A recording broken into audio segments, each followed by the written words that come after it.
I love you guys. All right, without further ado, everybody, she is back in the country and she's got a great new hit. She's got amazing music that she wants you guys to hear about. And of course, her plan is a big one for her music and for this country as well. Everybody, please welcome Habida to the show right now. She's looking great.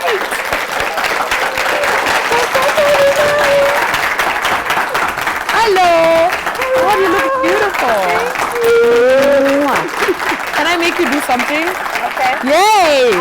I'm a sport. All right, just turn around. Okay. I love this jacket. Isn't this nice? Right? Isn't this nice? I only wear Kenyan. I'm just waiting for someone to make shoes. Oh, yay! Yeah, fantastic. I know someone who does shoes. Yeah? Yes, I'll hook you up. Patricia Mbella. Yeah? Vivo. Yay! I don't know who this guy is. Backyard. We're going to support them for life. How are you, Mama? I'm good. How are you? Good to see you. Thank You're looking amazing. Asante sana. Unbelievable. She's not just had, but you've got a little baby. I do. Oh, congratulations. I have a That's little man. amazing. I'm raising a man. That's amazing. Clap for that, y'all. That's a big deal. Habida, before we talk about Isaiah, your beautiful son, yes, and your family, I think important, where have you been? I have been in Johannesburg for 4 years. Yeah. And then we moved to Cape Town for 1 year. And then I couldn't take any more, and I came back. You came back home. Now. Karibu. Asante. Welcome home. Welcome home. Habida, you burst into the scene out of nowhere a number of years ago. 10 years ago, over 10 years ago. And you became this force to reckon with when it comes to the musical industry. You were. Tell us a little bit about that past, like how you got into the industry, how you started. So, I finished uni in Atlanta, right? And then it was like, okay, I'm gonna get into the scene. I'm gonna work. I'm gonna become an American, yay! And then, my father got sick. Then my mother got sick. Then my father got sick. So I was like, So I said, let me go home. And to be honest, when I came home, I had no interest in music. In fact, I had gone for an interview with Barclays. Yeah. And I was going to be a manager at Barclays. What did you study? Performing arts. Wow. Yeah, I studied performing arts. And you were going to end up in a bank? Girl, listen, so I was standing in the hallway in my suit, and I was like this. And my dad comes in and he's like, what's the matter? I said, I don't think I can do it. I can't imagine being in an office every day. I will die. 9 to 5. I will die. Yeah. I will die. Yeah, you were not born. They would have fired me. Every job I had, I was kind of fired. Right. I was just bored, you just sit there and you're like, I always say that you are the most bored when you're doing what you're not supposed to be doing. And banking obviously wasn't what you were born to do. You're born to entertain us, Habida, right? So what, that decision to actually take on music seriously, to say, you know what, I want to do this and I want to do it seriously. When did that happen? That's always been there. Yeah. It's always been there. And then, life happens. Your parents say no. Music, they're like, no, you're going to law school. So then you go through this back and forth. It's always been there. Yeah. It's always been there. Okay. When you sort of burst into the scene, with the Nameless track and that huge collaboration, he's still a huge star in this country. But you guys need to stop doing that. When Habida were Nameless, I'm like, no, Missy were Nameless. Exactly. It's true. People correlate you. I'm like, no, I have other music people, I promise. Yeah, Nameless is not your affiliation. No. It's just one song. Exactly. Right. But then looking at, of course, that huge track, which people really still remember you for, I know. And how you got into the scene. How did your life change after that? I guess I went from 0 to 60, and what happened was now I had to, you've never been in a place and then you have to maintain it. So it was like, okay, now what's the next song? It's like, the next song has to be good. So you're in the studio like, oh my gosh, So the pressure started from the beginning. Yeah. So. Obviously, you are very good at what you do, but there's something about your music, for me, that I feel it has this very international vibe to it. You've always seemed not to have this local feel. You do love your country. You do a lot of music in Swahili and that kind of thing. This is your home. But you have this thing about your brand that's very international. Talk to me about that strategy and how it's working out so far. When everybody else was listening to, I guess, I don't know. You see, I don't even know it. Yeah. The old school Kenyan music, I don't know it. I was listening to Doris Day, and my dad is white. You know, it's like, let's not forget. So I'm half English and I'm half, well, you know, other halves, but I'm white and I'm black. Yeah. So it's like Doris Day, Marvin Gaye, Anita Baker, those are the people that inspired me. So even if I was living in Kenya, growing up in Kenya, in fact, I guess being from the coast, the Kenyan music that was in the house was the mushrooms. Yeah. You know what I mean? Yeah. So it's like my influences were always outside. And then Jamadelic. Yeah, Jimmy Jam. Yeah, there's some youngins here. TBT for you guys. Jamadelic didn't have anybody but SWV Right. and Boys to Men. So, you know, my influences were like that. And then that's the music I love. Yeah. So I'm not going to be somebody I'm not. Okay. But I keep it Kenyan by staying here, because I don't have to be here, and by singing in Swahili. Amazing. 5 years away from the country, starting a family, right? Getting married, starting a family. You have a beautiful baby, not a baby girl anymore. She's now a little lady. She'll always be. I know. And a 10-month-old Isaiah. Tell me a little bit about almost taking 10 steps back from your craft, from your music, and focusing all your energy into kind of your family and bringing up this family. See, I'll be honest and say I've never put my all into music since I started, because I feel like I didn't have a purpose. You know, I came home and I was doing this music and it's all nice and good and everything, but I felt like I didn't have a purpose. What's Habida's purpose? And so being in Cape Town is boring, very boring. Yeah. So I Really? yeah. People make it sound like it's so much fun over there. It's nice to look at for about 2 weeks. Yeah. You know what I mean? Yeah. You look at the view, ooh, and then you're like, ooh, and then you're like, oh. It's like, you know what I mean? So you should not live there. Don't live in Cape Town. In fact, anybody who owns a home there, they go there in the summer and they leave. Right. Yeah. So I had a lot of time to think, and you know, I was nice and pregnant, so I couldn't like do anything exciting, like drink wine all the time or anything. Right. You know what I mean? So I had time. And yeah, so in that thought process, I got to the place where I figured I'm a feminist. And I don't want people to go, oh my God, she's a feminist. When I say a feminist, I mean I want to promote, I want to encourage women to be their best selves. So with my music, I have a reality show that's coming out soon. Wow. Yes. We're going to talk about that for sure. Uh-huh. Yes. Yeah. And that is also showing how a woman can be she can thrive in all these areas. You know, since I came back, everyone's like, we fanya kazi na mtoto wako kwanza. I'm like, why don't you know, let me, I can do that show. They're like, weka nyumbani kwanza. I'm like, no, why is there this thing that when a woman has a child, she's dead to the world? Yeah. So there's certain things I want to show that women can be anything, can do anything. And it's based on the Proverbs 31 woman. And if you actually read that scripture, girl, women are supposed to be doers of everything. Absolutely. We're the ones that buy land, go and tell our man, you buy that land. Yeah. You know, and then we're the ones who wake up at 4 a.m. to go and harvest. We're the ones who, you know what I mean? Yes. So me having a child doesn't mean that... It's just a cherry on top. In fact, we're populating the earth. Absolutely. We are populating the earth. Absolutely. But with my man by my side. Absolutely. So, and I still honor him. You know what I mean? Yeah. So not doing this whole, I'm a woman, man, we hate you.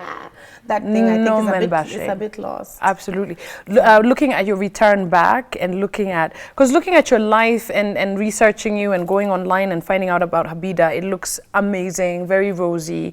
A lot of people are not able to see the challenges, the struggle, the big decisions you've had to make. Yes, good PR. But talking a little bit about that and knowing that a lot of what you do, especially on the musical scene, will have a reaction, will have sometimes even a negative ripple effect. Tell me about that and how you handle it. I don't listen. Yeah. Story over. Finished. Yeah. You think that? Oh, okay. Keep it moving. Yeah, me, I'm here. But it is tough though.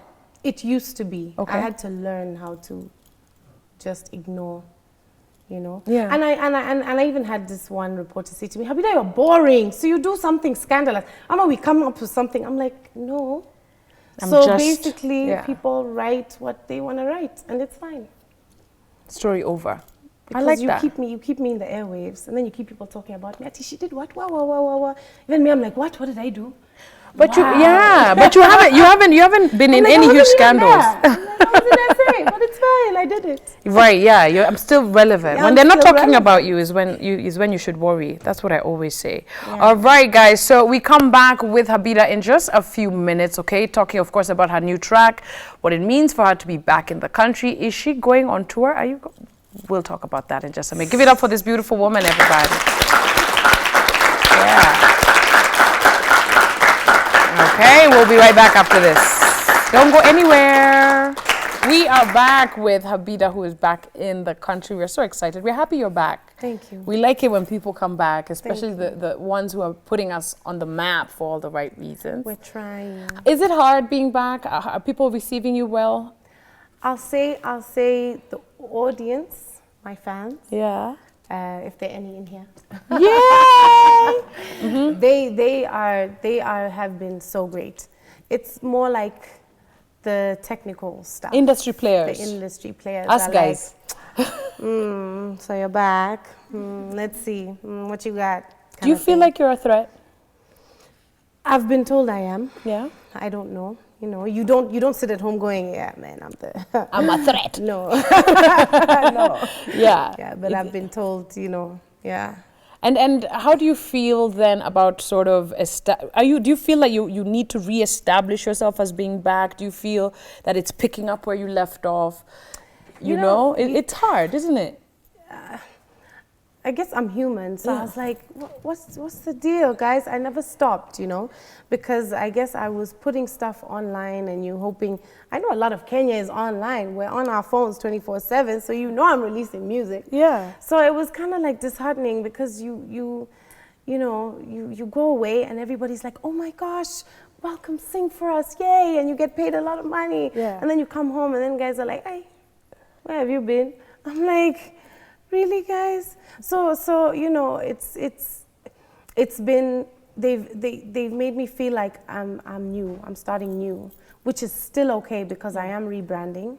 So it's worked for me. Okay, you know? yeah. I'm rebranding. And it gets you on your toes a little bit. Kenyans do. I feel like that. Like we are so unforgiving. We're so critical of ourselves that. But I don't. You have to stay on point. I think that makes you be on your toes. It makes you second guess yourself almost. You feel like that? And then you start.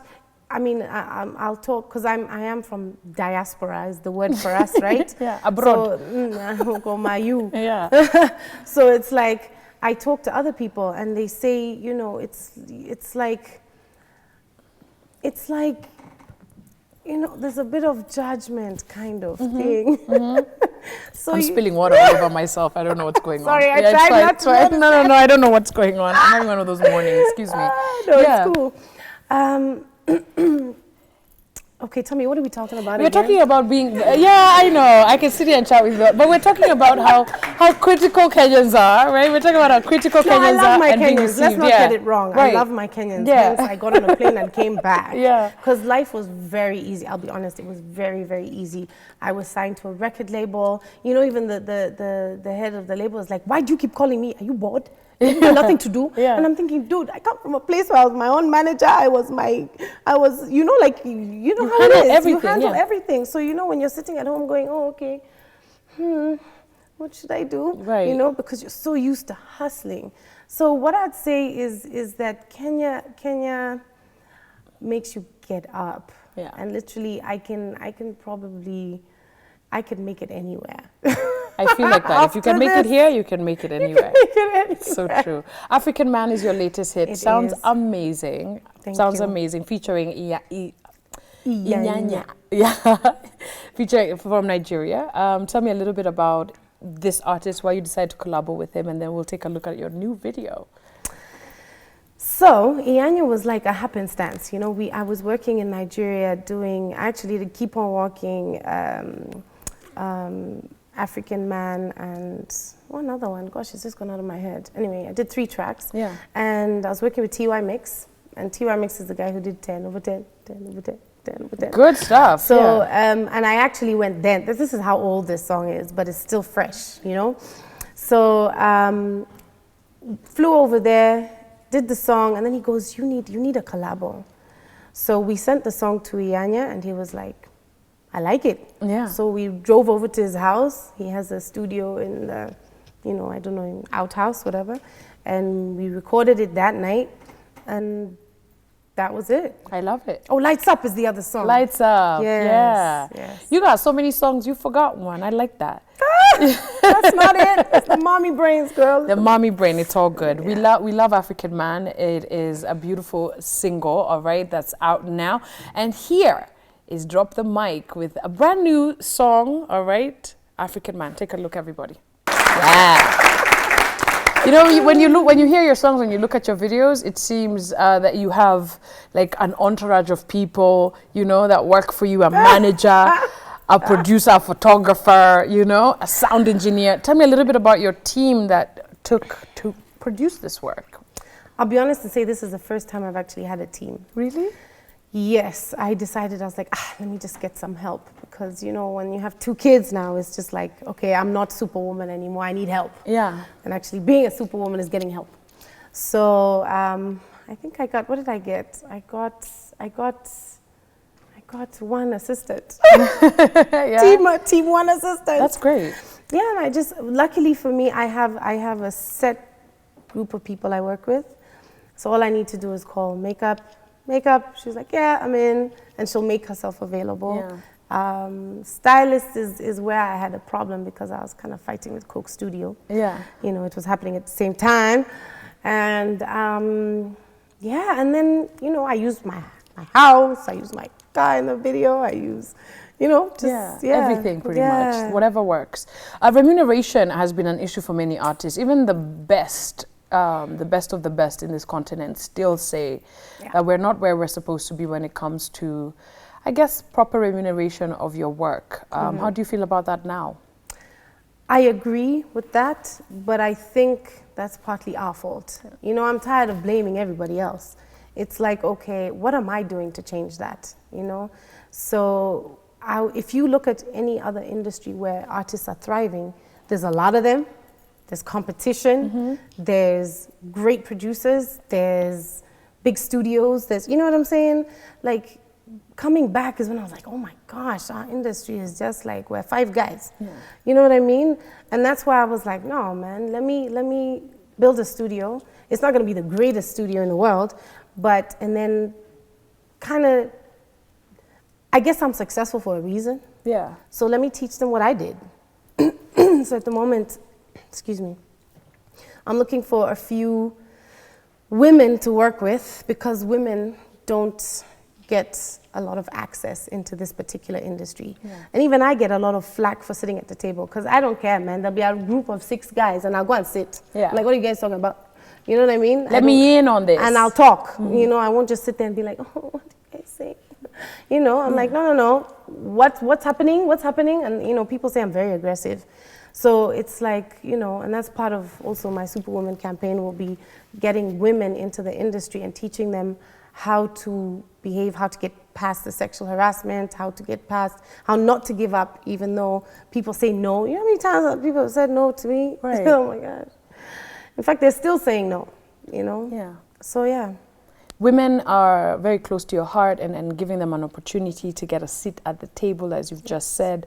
Do you feel that women, especially in the industry, are giving each other a chance, are talking enough, are supporting each other, are leaning in enough? Or do you feel there's still a lot of work to be done? And how do you... I think there's a lot of work to be done, and I wish, you know, I watch men in general. I'm one of those people that sits back and just watches everything. And in Kenya in particular, no, actually, no, in Africa.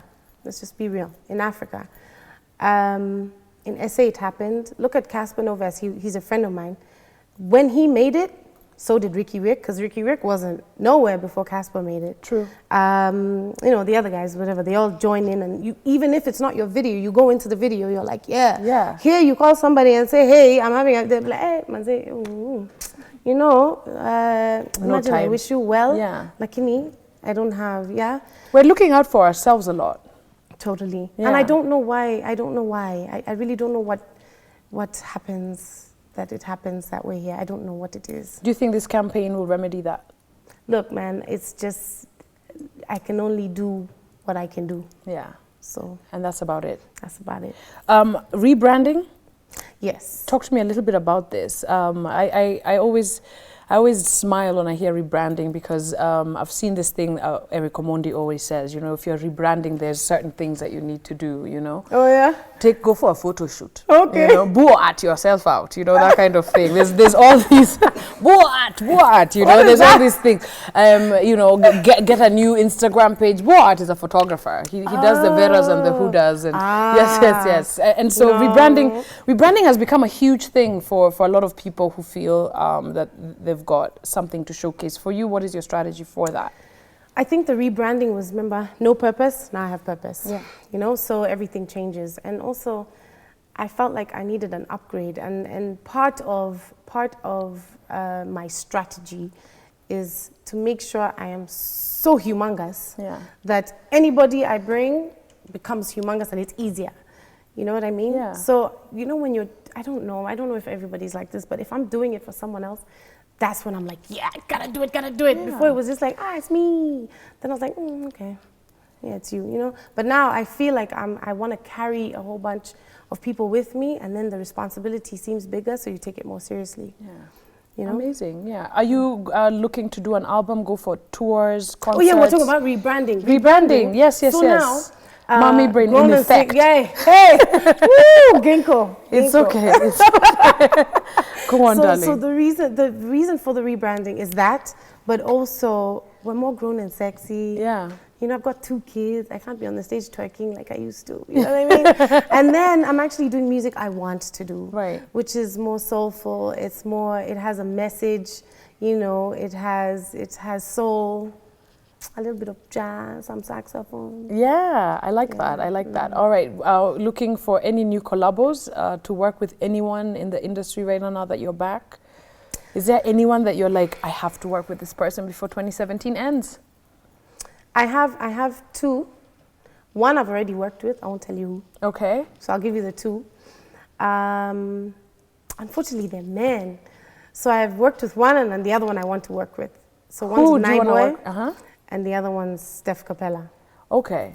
I thought you'd say Calligraph or someone, like hip-hop, very hip-hop rap. I don't know why. I felt like that's what you were going to say. No hip-hop, no rap artists, none of that?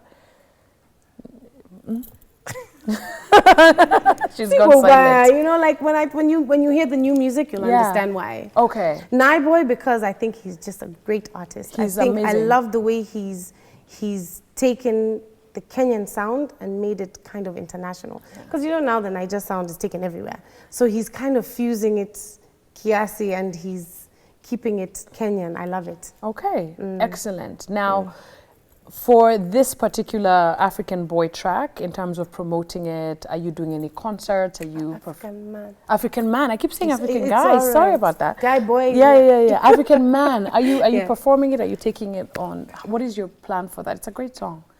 Yeah, we actually, we're sitting on strategy tomorrow.